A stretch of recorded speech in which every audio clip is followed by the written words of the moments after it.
Bonjour et bienvenue dans un nouveau tutoriel. Aujourd'hui, on va voir comment personnaliser le bandeau de l'en-tête tout en haut. Donc en gros, la barre de menu qui se situe tout en haut. Donc selon le thème que vous avez choisi, votre menu peut plus ou moins, enfin en tout cas votre barre d'en-tête de manière globale, peut plus ou moins se présenter de cette manière-là. Vous pouvez avoir autre chose que le bouton ici et vous pourriez avoir un menu qui est différent. Donc on va voir tout ça ensemble aujourd'hui. Donc la première chose, ça va être de bien vous assurer que vous modifiez l'en-tête. Donc n'hésitez pas à cliquer au niveau de en-tête et après d'aller sur le côté dans la partie en-tête design. La première chose que vous allez pouvoir faire très simplement, ça va être de choisir un en-tête prédéfini, donc de voir comment ça se présente. On vous propose plein de choses.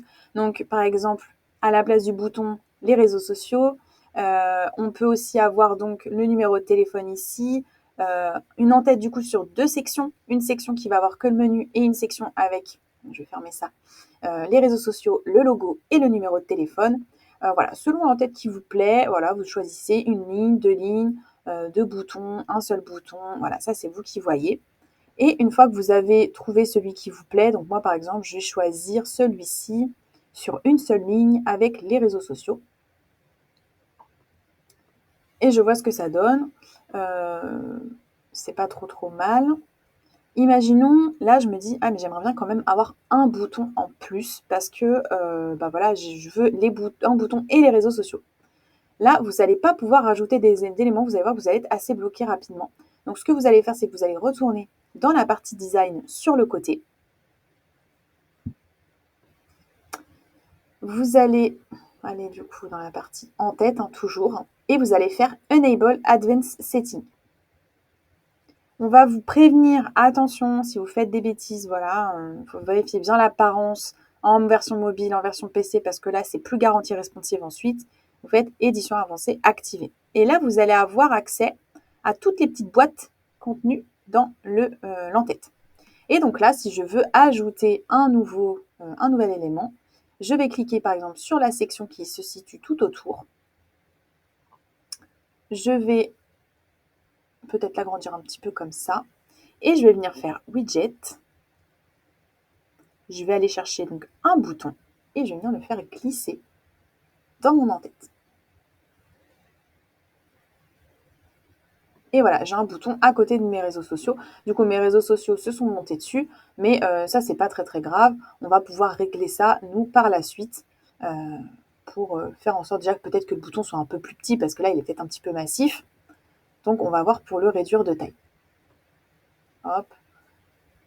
Parce que si on veut mettre juste un numéro de téléphone, c'est largement suffisant d'avoir un bouton qui est un peu plus petit. Donc, on va faire gérer. On va mettre 0102030405 par exemple. Et là, on a largement assez d'un bouton qui est un petit peu plus petit. Et voilà, nos réseaux sociaux sont donc sur deux lignes. Si on veut que le logo, plutôt que le bouton, pardon, soit dans une colonne toute seule, on va faire un clic droit parce que là, on n'a pas les plus de chaque côté. Donc, il va falloir qu'on ajoute nous-mêmes la colonne. Donc, je vais ajouter sur la section. Voilà, là-dessus, on va faire les trois petits points et on va faire Add colonne. Et donc, ça va passer sur 4 colonnes. Donc là, ça va un petit peu tout détruire. Donc, c'est aussi pour ça qu'on vous prévient au début, c'est qu'il y a vite moyen de faire des petites bêtises. Voilà, on va faire comme ça. Donc là, il va falloir bien ajuster à peu près tout. On va faire passer surtout notre bouton à l'intérieur. Voilà, parfait. Donc on va réduire la taille de cette colonne-là, surtout qui est vraiment très grande, pas grand-chose. Voilà, et on va faire pareil avec celle-là. Qui contient que le bouton, donc on n'a vraiment pas besoin. Voilà, et là, ça vous permet d'ajuster notamment l'espace qu'il y a entre les deux, de choisir est-ce que le bouton ait bien sa place en tant que tel.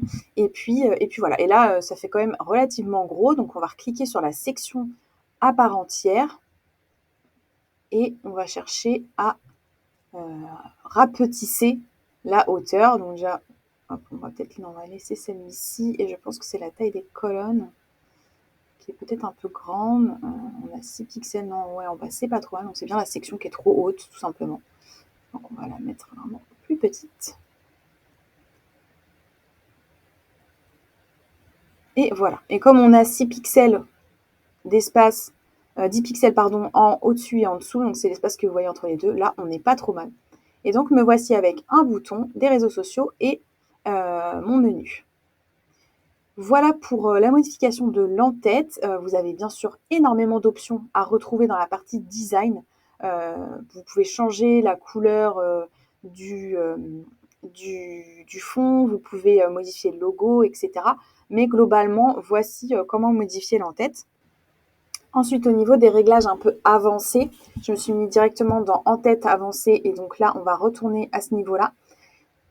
Enfin, en tout cas, lorsque vous arrivez dessus, vous devez avoir le pré-réglage et vous allez descendre un petit peu. Vous avez deux options. Vous avez le chevauchement sur la première section de la page. Et en gros, ça va retirer, là, ça va être plus flagrant si je retire l'arrière-plan et que je ne mets pas de couleur. Vous voyez, vous avez la possibilité de faire en sorte que la barre de menu soit directement intégrée à votre image de fond sur la section du dessous. Et donc là, ça peut donner encore un autre esprit à votre en-tête. Donc moi, je vais juste remettre du blanc et puis je vais décocher parce que ce n'était pas l'objectif. Et puis, donc là, vous avez en tête fixe. Donc là, ça veut dire que quand je scrolle, mon menu reste en haut et j'ai toujours la possibilité de le voir, peu importe où je me situe. Et la troisième option que vous avez qui est intéressante, c'est Change Header on Faire défiler. Bon, là, ça a été une traduction un petit peu houleuse. Mais si vous descendez et que vous souhaitez, voilà, déjà le logo se rapetisse et que vous souhaitez que, je sais pas, ça devienne légèrement transparent, et bien vous avez la possibilité de faire en sorte que quand on scrolle, ça devienne un peu plus transparent, histoire de nous laisser la possibilité de voir à travers. Voilà, et quand on s'arrête, ça redevient opaque. Enfin, quand on remonte, pardon, tout en haut, ça redevient comme c'était avant. Voilà, donc ça peut être des options que vous avez en plus au niveau de l'aspect de votre menu. Vous avez aussi les dimensions du logo et modifier le logo pendant le défilement, c'est-à-dire que quand on descend, vous pouvez choisir par exemple que le logo passe de Hose Group à une version plus petite qui est HG par exemple. Ça se fait aussi de temps en temps, d'avoir un logo plus petit et plus raccourci le long du défilement. Voilà, et ben écoutez, c'est à peu près tout. Encore une fois, je vous laisserai regarder un petit peu toutes les options que vous avez, tout le design que vous pouvez faire, etc. au niveau de votre en-tête, comme pour tout le reste, afin d'avoir le résultat qui vous plaît le plus. Voilà, et bien écoutez, je vous souhaite une bonne journée. Au revoir.